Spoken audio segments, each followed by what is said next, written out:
Welcome to part 2 of this interview with Steve Hackett, brought to you by Make a Difference with Records, during which we were also joined by Steve's wife, Jo.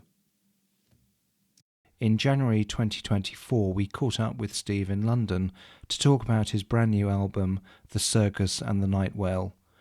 Make a Difference with Records is a vinyl charity store based in Godalming. We raise funds for the mental health charity Catalyst. Find out more about us at makeadifferencewithrecords.com. This is part 2 of 2. In terms of the that mental journey that you've described, as you know, Steve, the only reason Make a Difference with Records exists is that we raise funds for the mental health charity Catalyst. Yeah. And it's not for us just about raising funds, it's about talking about the benefits of music, both as the listener and as the musician. Yeah. And you've described that very abundantly, but it also sounds as though what was really important for you is you had a support network there who could help you through that particularly dark place and get you out of that whale, effectively. Yes, and it wasn't just Jo, it was her entire family, and her mother was hugely supportive, and she had many reasons to be anti-me. But actually, I think in her heart she knew that it was going to be right. And again, Jo's father, she would have dreams where her father was saying, "Yeah, hang in there. He is right for you." Everyone was aware of the difficulties. Amanda was hugely supportive as well. As I say, saying to me that everyone has got a right to be happy. And I didn't think that I had a right to be happy. I thought, you just sort of struggle along dutifully. But it wasn't supportable. There came a moment when, I just had to make that. I had to make that jump. Yeah. I had to make that leap, and that's when you, in a Joseph Campbell-like way, reading the last page, I think it is, of Hero of a Thousand Faces, or him talking on TV, talking about, the moment that someone literally risks their own lives in order to save somebody, and it was the metaphorical equivalent of that, going, I've got to make her happy. This is it. My happiness is dependent on her happiness. I've got to rescue her. And I came to realise that was the making of me. And it might sound like a small thing, or might seem too revealing, but I want to be honest. It's a very honest album, and I'm not a perfect person. Well, Steve, no one's a perfect person. Certainly I'm not. And I think that honesty is very appealing, albeit it may be raw sometimes to have done it. But we of course, as we know from the album, we get through that, and we end up in this beautiful place that you are now. And just before the final instrumental track, there's another beautiful love song, which is Wherever You Are, yes. Which I think has just come out today as your second track being released. Why did you pick that one? What are we living for? Why do we strive? Design knows no bounds. Living for love's cry. Can the sun travel to the ends of the earth? Mirror of a moment, ghost of a universe.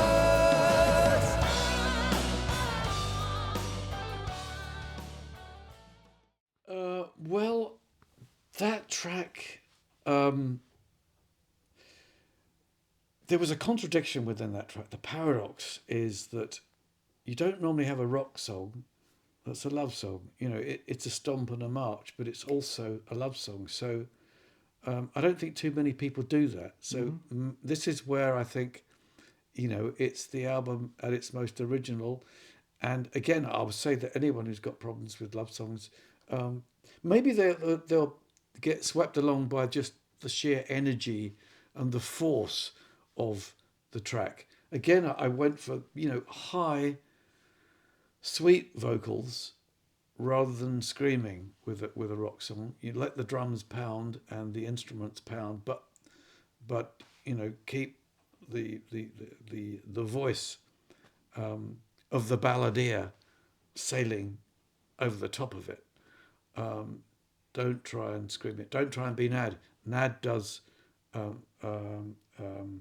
track is. I have to look it up. It's taking you down. Taking you down. Taking you down. He's that rock voice, stentorian, brass-like, chameleon-like, able to do Phil Collins, Peter Gabriel, even Richie Havens. He's got that ability to change, to deepen his voice, and it's, I think, in a way he's a soul singer as far as I'm concerned, and I wonder how he would sound doing Steve Winwood material at times. There's that aspect, and so great fan of Winwood. Spoke to him once or twice. Very interesting that in the main, you think of all the progressive stuff as English singers that have got that ability to sound sufficiently like Ray Charles to be able to front a rock band, or to be able to sit down with the piano. In the case of the very young 15-year-old, I think it was Steve Winwood, singing Georgia, sounding like a 40-year-old black man. How is that possible? Afro-American, sorry, let's be politically correct here, but we're all fans of that genre, shall we say. Steve, the album, as I said, I think a while ago, is a real emotional roller coaster. And from my perspective, the lyrics and the music work absolutely seamlessly together. It is very, very cinematic. Any thoughts about doing more with that from a cinematic point of view or a staging point of view? You're not the only person to have said that to me, because I think that Paul Gosling did a wonderful job on People of the Smoke, the opening, the video that goes with the opening song. Yeah. And I think that he really pulled out all the stops with that. I think it's wonderfully good. It's one of two videos that I've ever done in my life where I really thought that the marriage of the visual and the music was really, and lyric was very, very, very good. I think the other one is probably Behind the Smoke. Ironic, isn't it? The smoke's in both those titles, and I think there might even be a third Smoke title coming up for something written in future. But yeah, I think it's a wonderful idea, and I will ask Paul Gosling, would you like to do that? How do you feel about doing that? I mean, it might be impossible. On the other hand, it might be wonderful if he was able to continue something in that vein. But in terms of live performances, you're constantly touring. I mean, you're doing over 50 dates a year, or have been for the last few years, really, with the exception of COVID. We've got Foxtrot at 50 to finish off the US tour, March and April. Yes. And then you're doing the Genesis Greats, Lamb highlights and Steve highlights. Later in the year, mainland Europe, UK, Italy. I guess one of my fears, having listened to the album, this is a personal comment, is that we're going to get squeezed from the ability to hear a lot of this album because you've just got too much to fit in. How are you going to kind of balance that out? It's a very good point. It's a very good point. I mean, there are times when I've thought to myself, I would love to be able to do the whole of the album live. And There's a thought. Then have a Genesis second half, so you get the new with the old. That would be very much in keeping with the Peter Gabriel ethos, harking back to the days of doing no stage favourites whatsoever, but the whole of Lamb Lies Down on Broadway. You know, that was the price of admission, or the price of him remaining a singer with the band, at least for that album. And I'm in a slightly different position. I don't think I'm quite on Olympus in the way that Peter Gabriel is. So I know that the jury's out in terms of, oh, I like this one, I don't like that one so much. But I'm not at the stage where I could do no wrong. So you might say that's a problem with self-confidence. It's just, I've always seen myself as fallible, but then also I think that that's a strength because I'm always working on something. There is no final blueprint. I'm always work in progress. So yes, it would be wonderful if the response to People of the Smoke visually that we've had, in other words, that's had 120,000 odd views Yes. so far, and the album isn't even out. Mm-hmm. Now that's damn good for me. I Yeah. don't think we've had that before. Okay.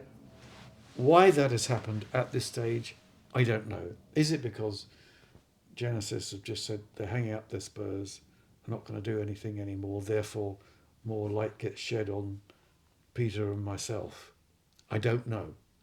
Or maybe it's the fact you've not had a dud album since at least 2009 with Out of the Tunnel's Mouth, and people realising that actually you're in your bit of a heyday to some extent, you could argue. Well, that's very nice of you to say so. That heyday, or purple patch, as some have described it, Alan Hewitt, that started when Joe and I were together full time for the first time. So Out of the Tunnel's Mouth is something, again, it's almost, isn't it, almost a companion piece to where we Yeah. are now. There's a night whale, there's a big mouth, there's a big tunnel mouth. It's that sort of swallowing you up in the darkness aspect. So if there has been an improvement, and I think there has, it's been because of that involvement where music comes out of conversations. Mm-hmm. There's her input. Sometimes there will be a credit given to her. Other times there'll be something that's much more personal with me, and there are certain things that only I can say, certain lyrics. But yes, I know what you mean. It is very easy to get.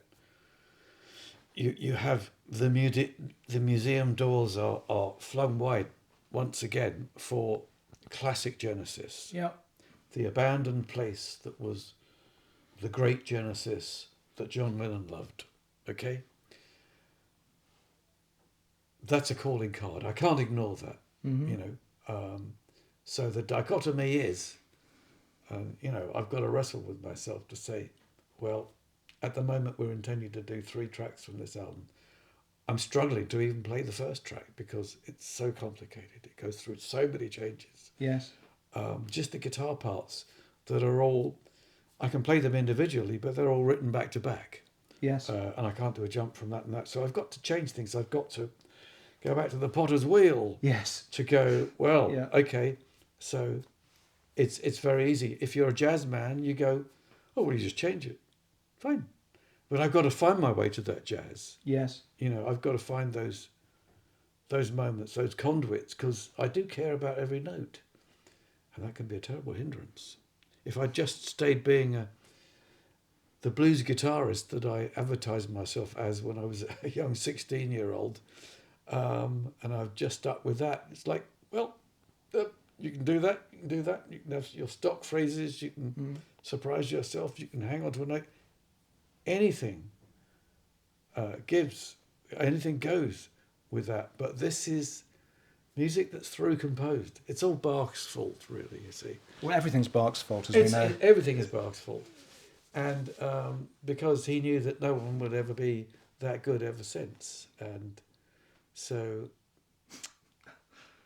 That's it. You know, Well- so we measure ourselves against the condition that his music, all music aspires to reach the condition that his had reached. You know, total virtuosity, wonderful writing, and nothing electric, but you know, those big organs, they were the synthesizers of their day. You've got to look at Probably the had stuff. less hassle with an organ than with the mellotron, given the mellotron's history. Well, there's that. Yes, the mellotron. Used to break down all the time, didn't it?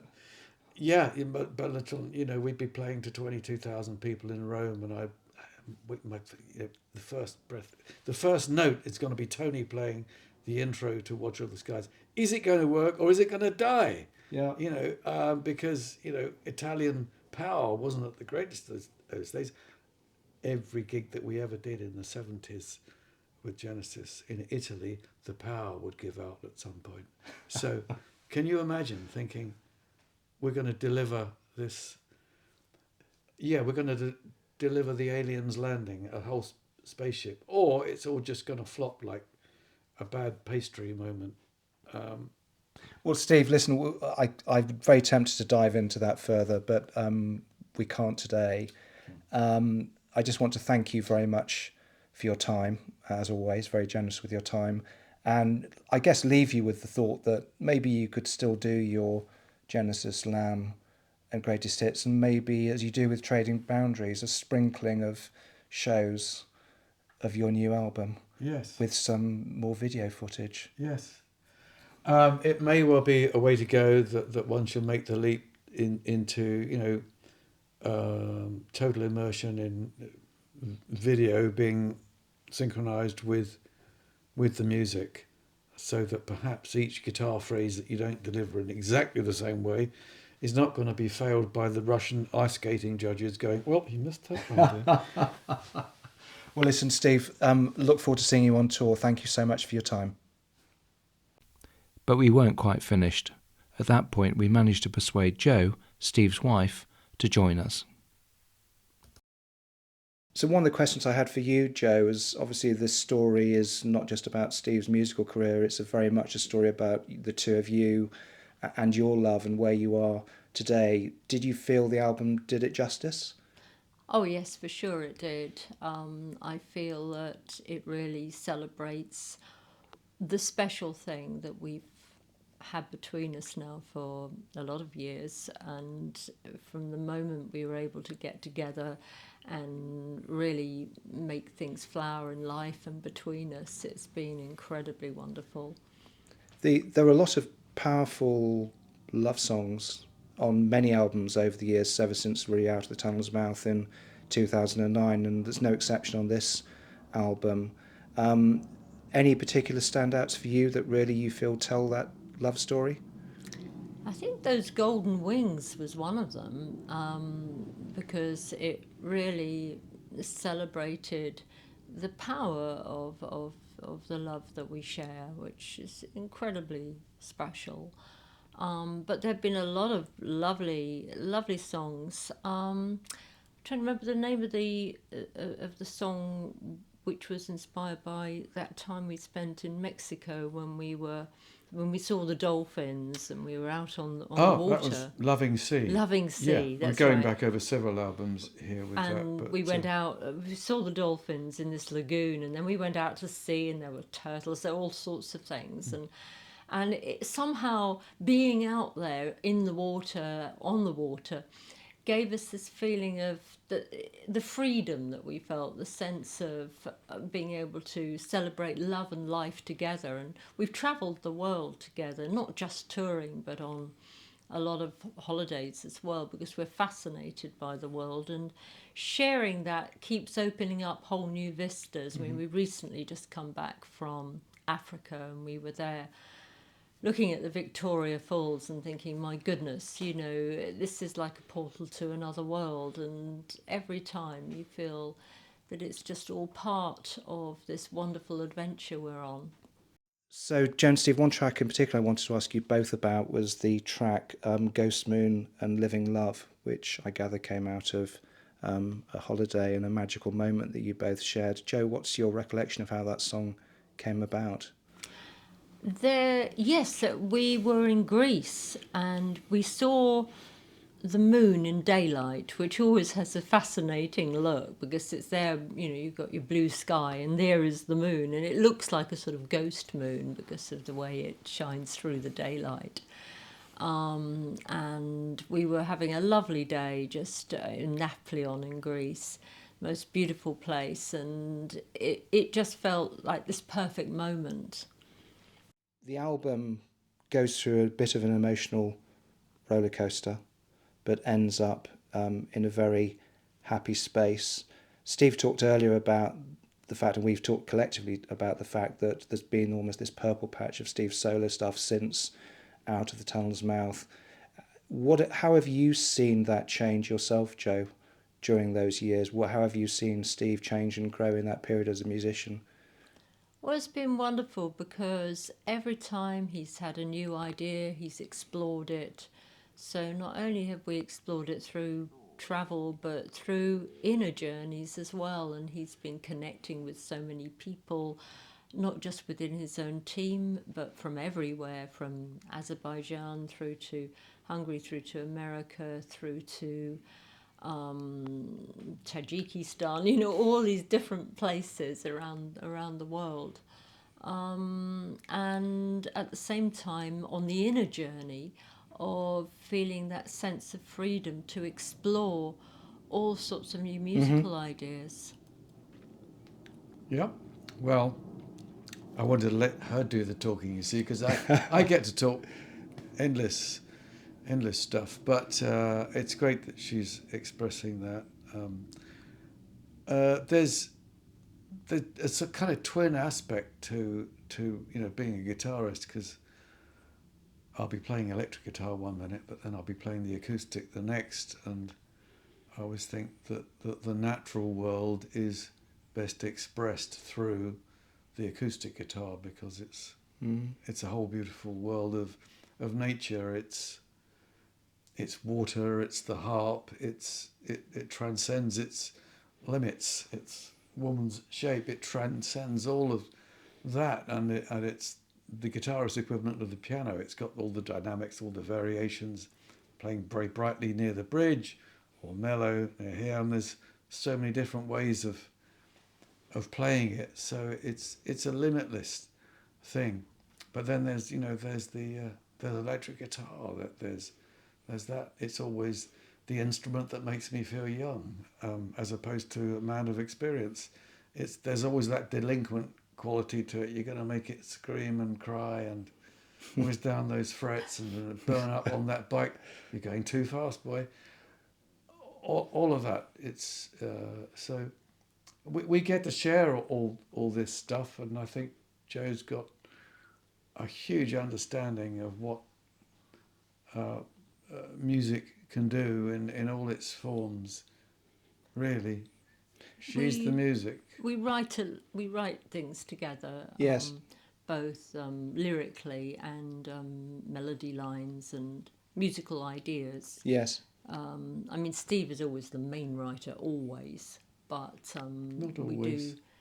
we do share a lot of ideas as well, which is wonderful, and I feel very honoured that he takes ideas on board. So I sometimes ask people a very unfair question, which is to say to them, okay, the new album's come out, tell me your favourite track on the album, which is kind of almost impossible, really, particularly with the album so fresh. But Joe, if you had to pick a couple of standouts for you as you're currently sitting here, what would they be and why? Well, I think it could be People of the Smoke.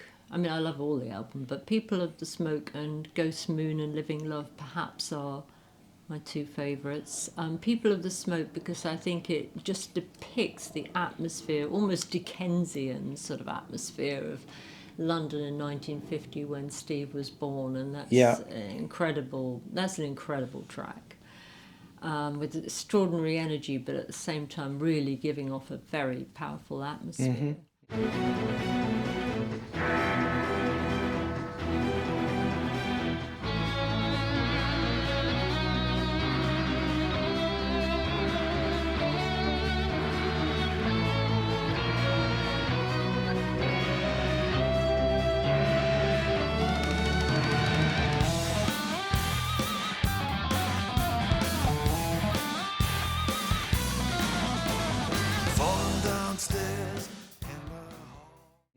Ghost Moon and Living Love, I think partly obviously because it connects with our own experience, and the inspiration was when we were in Greece together.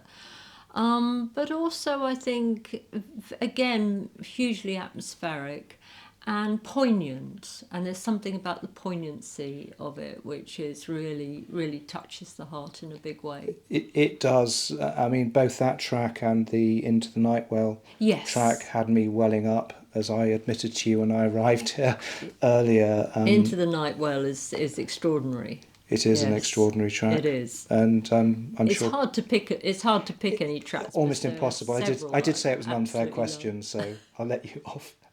Well, listen, I've already taken up a lot of your time, both of you. So Steve and Joe, just wanted to say, on behalf of Make a Difference with Records, thank you so much for letting me come along today and to talk to you both about the new album. And I'm sure everyone will love it when it comes out. I've certainly enjoyed listening to it very much. That's wonderful. Thank you. Thank you. Thank you, Anthony.